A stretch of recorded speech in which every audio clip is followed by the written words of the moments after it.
There's a quiet panic beneath your ambition. You don't talk about it, not really, but it's there. Every time you check your bank balance, every time you compare yourself to someone doing better, every time a bill arrives and your chest tightens, just slightly.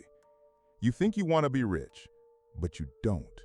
What you actually want is to stop feeling like your life is being held at gunpoint by forces you can't control. You want to stop feeling powerless. And money, at least on the surface, looks like power. It looks like autonomy. It looks like the ability to make decisions without fear. But here's the trap. If you're chasing money to fix that feeling, you're already not in control. You're not seeking wealth. You're trying to patch a leak in your nervous system. You're trying to outsource your safety. That's not ambition. That's survival. Before we go deeper, quick pause. If this already feels a little too real, you're in the right place. This channel breaks down the emotional layers underneath wealth, power, identity, and control. It's not hustle. It's not motivation. It's psychological clarity, raw and personal. If you want to see your money beliefs in a brutally honest mirror, hit like, subscribe, and share this with someone who's also chasing something they don't understand. Back to it. Let's start here. If someone offered you $10 million, but told you that no one would ever see you differently because of it, would you still want it? No admiration, no lifestyle change, no identity shift. Just the money. Most people would hesitate, because for most people, money isn't about money. It's about what money lets them feel like. It's the silent wish that maybe, just maybe, if you had enough of it, the world would finally treat you with respect, or leave you the hell alone, or stop making you feel like a child in an adult costume. The world teaches you early that money is a scoreboard, but no one tells you it's also a muzzle. It keeps you quiet while you chase it. It keeps you obedient. It tells you that if you work hard and delay gratification, someday you'll be free. But what this really does is keep you on a leash long enough to forget what freedom even felt like. Let's break this down even deeper. Think back to the first time you realized money could change how people treated you. Maybe you watched your parents fight about it. Maybe a rich kid at school humiliated you. Maybe you felt the sting of needing something and being told, "We can't afford that." That's not just a moment of disappointment. That's a formative emotional imprint. And those imprints, they shape how you pursue power. It's not that you love money, you just hate feeling small. And in a culture that ties dignity to dollars, chasing wealth becomes a socially acceptable trauma response. You call it ambition, but deep down, it's a kind of begging. Let me be okay. Let me be safe. Let me matter. Now, here's where it gets tricky. That narrative gets reinforced every time you level up. Every promotion, every raise, every slight upgrade in lifestyle seems like proof that the game works. But underneath that surface gain, your emotional baseline rarely moves. You still feel like you're one unexpected bill away from falling apart. You still worry you'll lose what you've built. You still carry that low-frequency fear that none of it is real, because it wasn't built from confidence. It was built from desperation. And desperation never really leaves. In psychological terms, what you're doing is seeking control to resolve an unresolved internal threat. It's textbook defense mechanism behavior, only scaled up with money and dressed in ambition. Control makes you feel temporarily safe. So you seek the version of power you think you can control, money, but it's a false sense of safety. Because now your identity is fused to something that can be taken from you. And the more you have, the more you fear losing it. That's the twisted irony. You get rich enough to buy peace, and then spend your life terrified that peace can be stolen. At that point, are you rich, or are you just paying for a quieter kind of panic? Let's take it further. The modern world sells you this idea that if you win financially, all your emotional problems will dissolve. That fear, shame, and resentment will be wiped clean by success. But all you're really doing is converting your emotional pain into economic ambition. You're not solving it, you're spending it. And eventually, you run out. Here's the thing no one tells you. You can't buy your way out of an identity crisis. And most people's desire to be rich is an identity crisis. Because who are you without the chase? What would it mean to stop needing more? Not in a minimalist, monk-like way, but in a I don't need to prove anything way. That's terrifying for most people. Because the chase gives them purpose. The chase is the mask. Without it, they'd have to face what they've been avoiding. A quiet, brutal inventory of the self. This is why people sabotage wealth once they get it. Not because they're irresponsible, but because wealth has stripped away the distraction. And now they have to feel everything they've been running from. That's a psychological whiplash most people aren't ready for. So here's the uncomfortable truth. If you think money will finally make you feel enough, it won't. Not because money is bad, but because you've tied it to a wound it was never designed to heal. And yet, you keep chasing it. Not because you're greedy, but because you're trying to outrun powerlessness. That's where we go next. So what exactly is this feeling you're running from? It's not poverty, not really. It's exposure, vulnerability, that gnawing sense that the world could take everything from you at any moment and you wouldn't be able to stop it.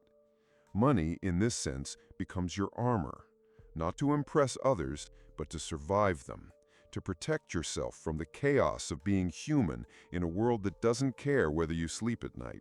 And here's the strange part. This fear doesn't always come from actual deprivation. Some of the most financially anxious people didn't grow up poor. They grew up insecure. Maybe the bills were always paid, but love came with conditions. Maybe there was status, but no safety. Affluence without emotional stability breeds a quiet kind of panic because you learn early that even comfort isn't guaranteed. So you grow up and you learn to chase money, but not like a tool, like a god, like the one force in the world that can give you what no one else consistently did: control, certainty, peace, even if just for a moment. But that feeling, that false sense of peace, it's not freedom, it's sedation. Let's make this tangible. Think about the average person obsessing over their job, their side hustle, their investments. It looks like ambition, but zoom in and you'll see it's often fear in a suit. Fear of slipping, fear of being average, fear of ending up like their parents, fear of being 60 and irrelevant. Money is just the substance they inject into their anxiety to give it direction. And our culture rewards it. Our culture praises that kind of fear. We call it grind or tenacity or winning. But what it really is, most of the time, is trauma with a productivity filter. It's people trying to self-regulate through achievement. There's a psychological term for this: overcompensation. When someone feels weak, they seek power. When someone feels unlovable, they seek admiration. When someone feels unsafe, they seek control. And money in this system becomes the universal overcompensation tool. It covers every insecurity until it doesn't. You can see this play out in ultra-wealthy circles too. The fear of loss, the obsessive control over environments, the need to dominate not just markets, but people. It's not about money anymore. It's about making sure they're never beneath anyone ever again. Because for them, and maybe for you too, wealth is safety. Not joy, not freedom, just safety. And safety is addictive. You ever notice how people will trade joy for stability? How they'll stay in soulless careers for decades because it pays well? How they'll silence parts of themselves just to avoid risk? That's not greed. That's a nervous system trying to stay out of danger. That's someone choosing predictability over possibility. Money in this lens becomes a survival strategy, not a goal. Which leads to one of the hardest truths in all of this. Most people don't want to be rich. They want to stop being afraid. They want to stop feeling like every decision might break them. They want to stop replaying childhood moments of not being picked, not being helped, not being seen. They want to know they'll be okay, even if everything else falls apart. And that's where the emotional illusion of wealth kicks in. Because money can buffer life, it can soften the blows, it can give you space to breathe. But it can't erase the part of you that's always scanning for threats.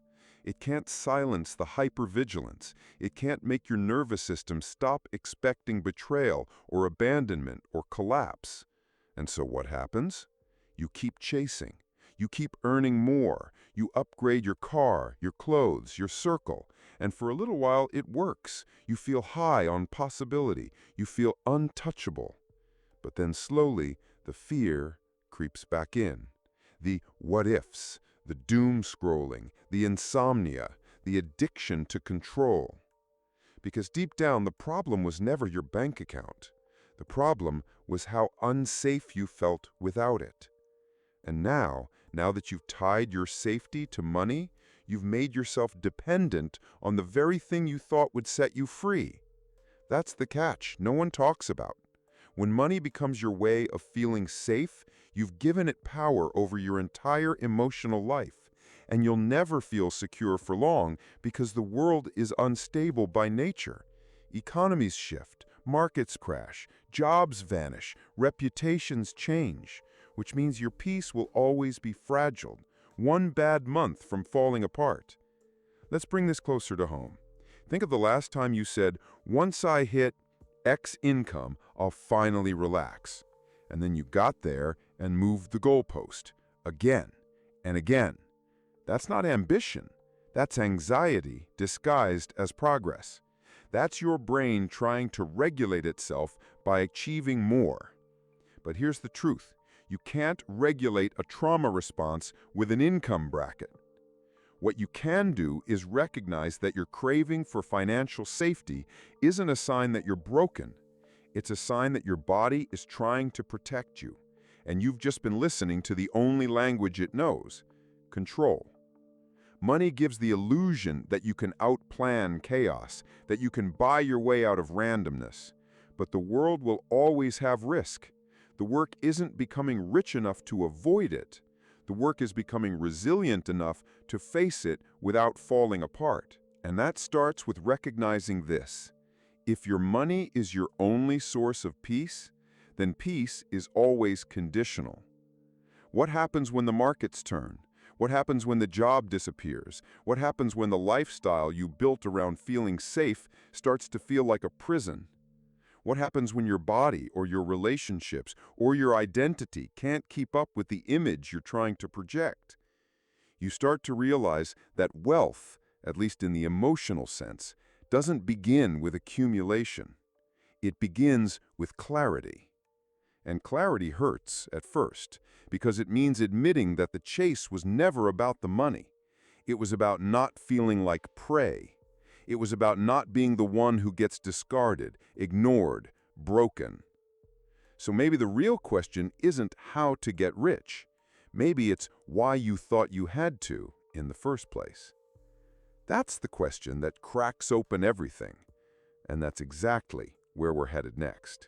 Let's go back to the beginning. You weren't born obsessed with money. You were born obsessed with connection, with belonging, safety, love. But somewhere along the way, you learned that those things could be taken from you. And worse, that you might not have the power to stop it. That's where identity fractures. That's where powerlessness roots itself in your nervous system. And from that moment forward, money stops being a tool. It becomes a shield, a way to build distance between you and the next abandonment, the next humiliation, the next time you're made to feel invisible. But here's where it gets darker. You start to confuse money with identity. This doesn't happen all at once. It creeps in over time. You get praised for being productive. You get rewarded when you perform. You notice that people listen more when you have something to offer. So you start performing all the time. You start turning yourself into a product, marketable, useful, desirable. Not because you're proud, because you're scared. Scared that if you're not useful, you're disposable. And so you build a version of yourself around being financially relevant. You call it success. But underneath is a scared kid who learned to monetize his own value before he even learned how to trust it. This is the heart of what psychologists call conditional worth.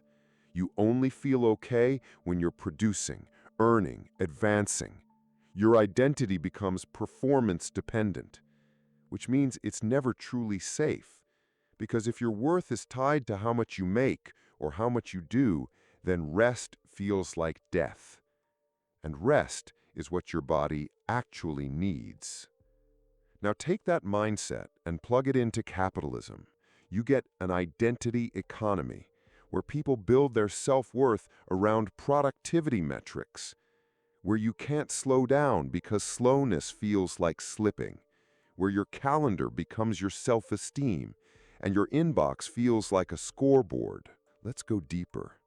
The modern economy doesn't just exploit labor, it exploits insecurity. It thrives on your need to prove yourself. It sells you products not to make you whole, but to confirm that you aren't whole yet. It makes sure you stay in a loop of becoming, achieving, upgrading, because the second you feel like you're enough, you stop spending. You're not a customer. You're an unresolved emotion with a credit card. And the system knows this. It's why ads don't just show you products, they show you identities. They show you who you'll get to become if you buy in. Confident, respected, powerful, and most of all, safe from rejection. That's the quiet promise under everything. Money will make people respect you. Money will insulate you from humiliation. Money will rewrite your past. It won't, but that doesn't matter, because the emotional imprint was already made long ago, and your adult self is still trying to rescue the child that got dismissed, laughed at, abandoned. You think you're building wealth. What you're actually building is armor, and that armor gets heavier over time. Here's where it gets even more dangerous. If you spend long enough tying your identity to money, power, and performance, you lose the ability to feel anything outside of it. Joy becomes rare. Rest feels undeserved. Relationships become transactional, even if you don't mean for them to be, because you've wired yourself to see the world through a filter of value extraction. If something can't be leveraged, it feels useless. Even love starts to feel inefficient. This is why so many high performers feel empty. They're not broken.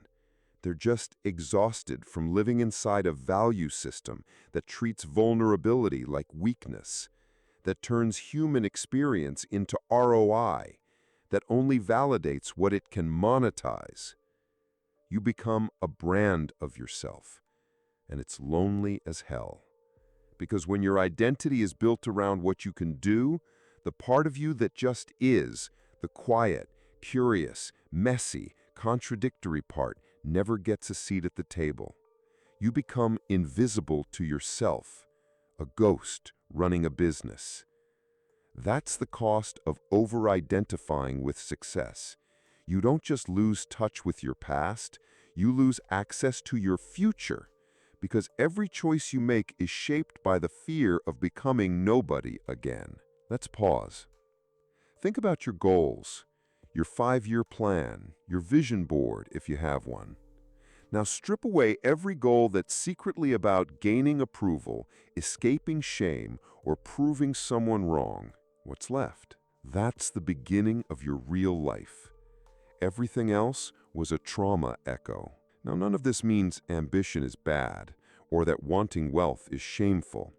But when ambition is built on the foundation of unresolved identity wounds, it becomes self-cannibalizing. It eats you alive while pretending to empower you. You say you want to be free, but if your entire self-worth is built around being irreplaceable, you've just built a golden cage. The bars are just made of praise, status, and performance. Still a cage. And the scariest part? You don't even know who you'd be without it. That's what keeps people stuck, Not a lack of knowledge, not laziness, but the terror of identity collapse.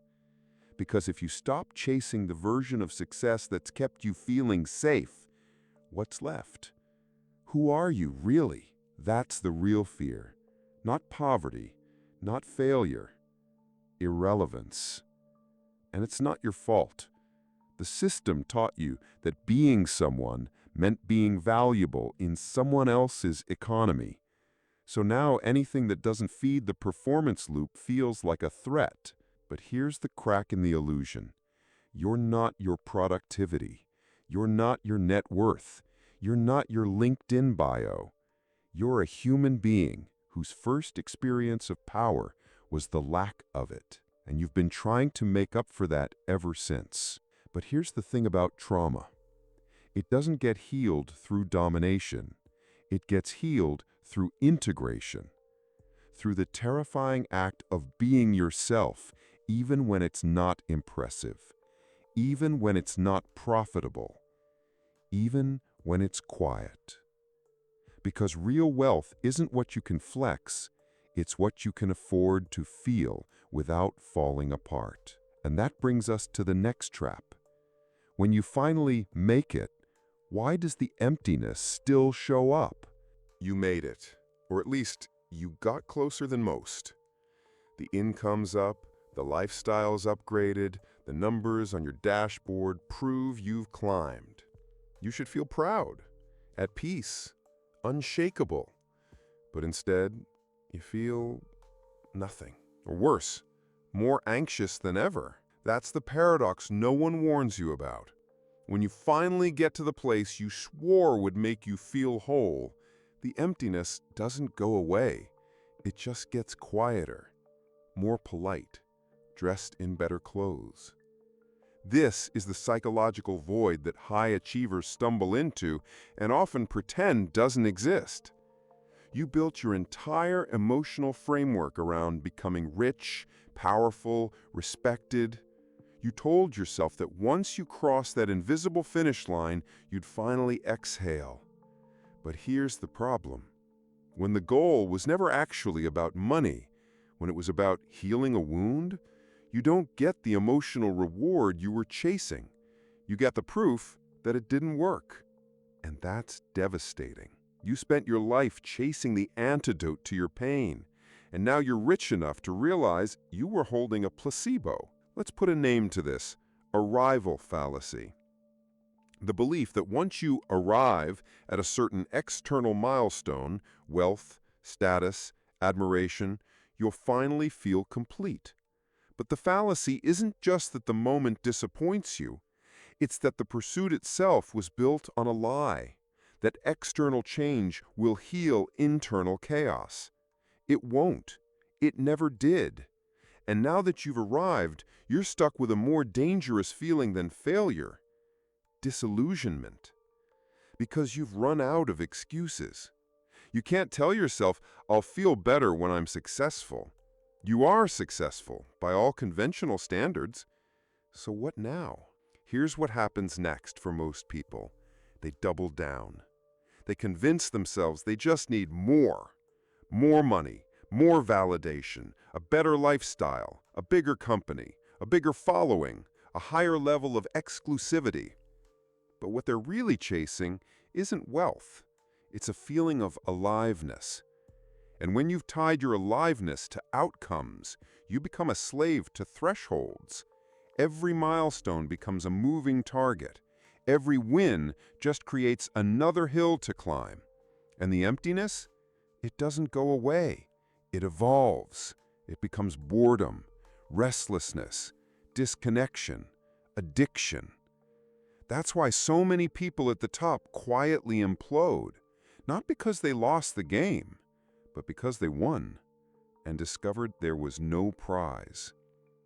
Let's talk about real people for a second. Ever notice how some of the richest celebrities spiral the hardest? The breakdowns, the outbursts, the substance abuse, the public meltdowns. It's not random.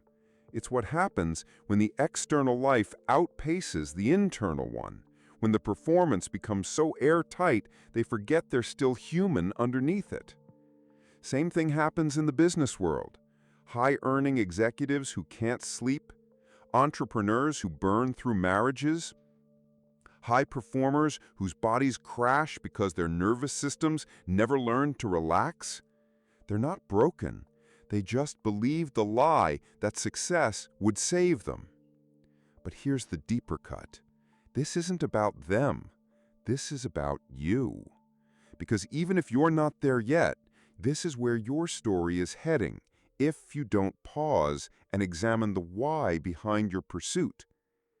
Ask yourself, if money wasn't a measure of my worth, would I still want it this badly?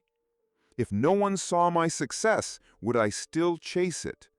If I knew this feeling of emptiness would still exist after making it, would I keep going in the same direction? Those aren't casual questions. They're identity-threatening, because they force you to confront a truth most people spend their lives avoiding. You didn't want freedom. You wanted proof that you matter. And the world convinced you that wealth was the most socially acceptable proof of that. So you bought the lie. You chased the status. You put your soul on layaway in exchange for external credibility. And now you're emotionally bankrupt in a mansion you can't feel safe in. This is why so many rich people feel poor. Not financially, but emotionally, spiritually. They built lives too expensive to feel joy in. They created empires they're not allowed to rest in. They made it, but they don't feel home because they never learned how. Let's talk about that.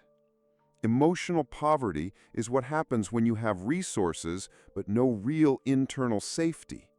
You've got the money, but you still flinch when something goes wrong. You've got the house, but you still can't breathe inside it. You've got followers, but no one you trust enough to fall apart in front of. That's not success. That's survival with better lighting. And the worst part, you don't know how to step off the treadmill. Because the treadmill works.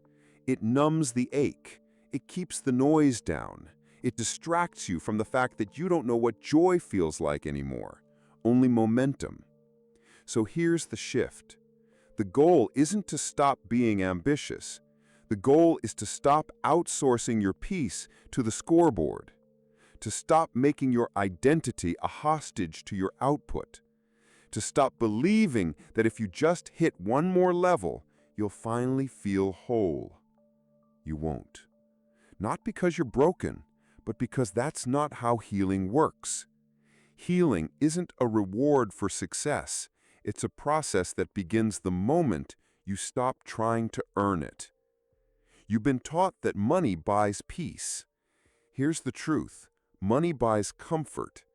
Peace is something else entirely. It's not louder. It's quieter. It doesn't feel like winning. It feels like coming home. And it's terrifying at first, because peace doesn't need you to prove anything. And if you built your identity around proving, then peace will feel like death. But it's not death. It's the beginning of real freedom. Which brings us to the next addiction, not to wealth, but to progress. Progress is the drug of the emotionally starved. You don't even realize you're addicted. It feels healthy, productive, forward-moving, like you're being better than the people who gave up. But here's the twist. What you call growth is often just escalation. And escalation doesn't heal you. It just raises the stakes. That's why you always need a next step, a next number, a next big thing. Because sitting still feels like drowning.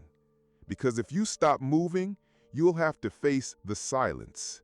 And the silence terrifies you. Let's get honest. You're not building a life.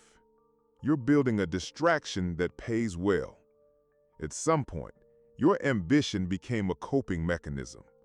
Not because you're weak, but because something inside you needed to believe that more would finally feel like enough. That belief is what keeps you sprinting past your own emotional limits. And it's what turns your pursuit of wealth into something indistinguishable from addiction. Think about how addiction actually works. It's not just about the substance.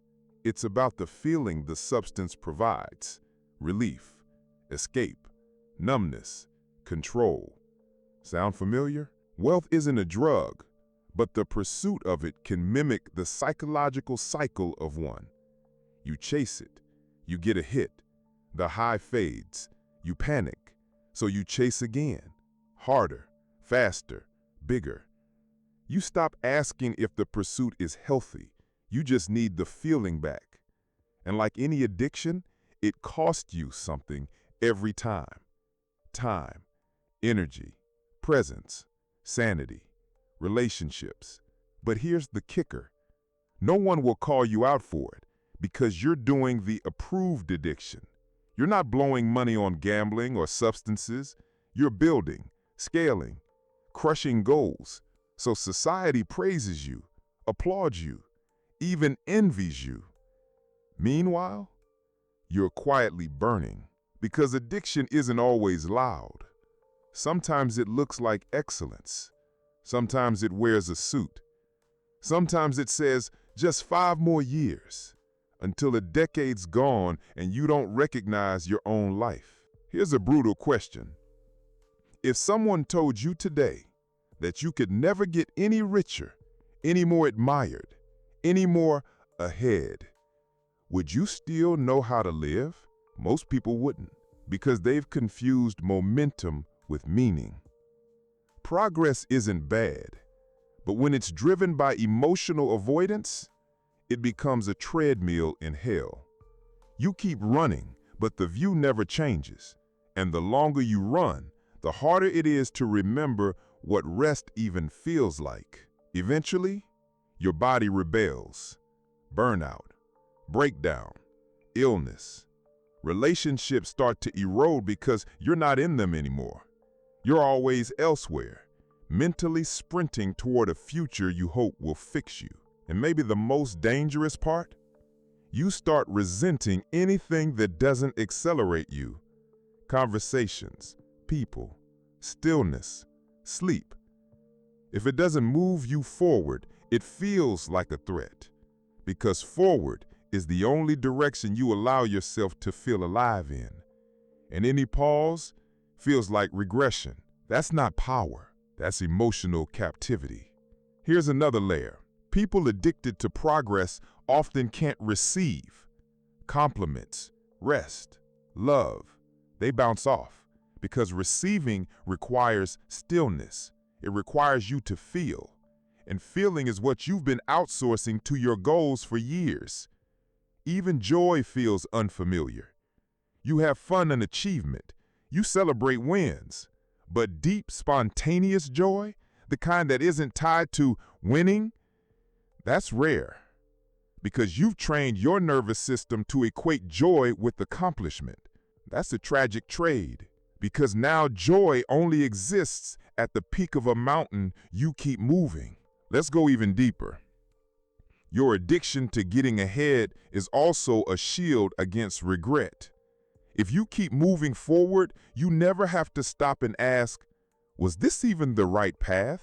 You don't have to question whether your dreams were inherited, whether your goals are even yours, whether the version of success you're chasing is actually built on someone else's values. You just keep going, because pausing would mean inventory, and inventory would mean grief. Grief over time lost. Grief over people neglected. Grief over the parts of yourself you had to kill to become someone the world would respect. So you keep chasing. But here's the hard truth. No amount of external success can prevent the internal audit that life eventually forces on you. It always comes. Sometimes it's in the form of illness. Sometimes it's heartbreak. Sometimes it's just waking up one day and realizing you've climbed the wrong mountain, and now you're alone at the top. What you need isn't more elevation. It's excavation. to dig underneath the chase, to find out what part of you believed that the only way to matter was to win. Because until you do that, every win will feel increasingly hollow, and the hollowness will scare you, and that fear will push you to chase even harder. It's a loop, one that only ends when you're willing to stop running and feel.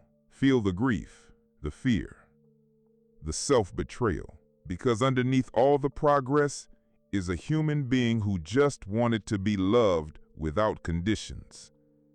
Not because you earned it, not because you built something, but because you exist. And here's the beautiful, terrible truth. You always deserved that love, but you never believed it, so you built a machine to earn what should have been yours for free. That machine can't save you. Only you can do that. But first, you'll have to let go of the one thing that's made you feel powerful all this time, the chase. Which brings us to the final pivot. Freedom isn't more, it's less fear. You don't need another book, another budget, another passive income hack. You need to stop lying to yourself. You say you want freedom, but look closer.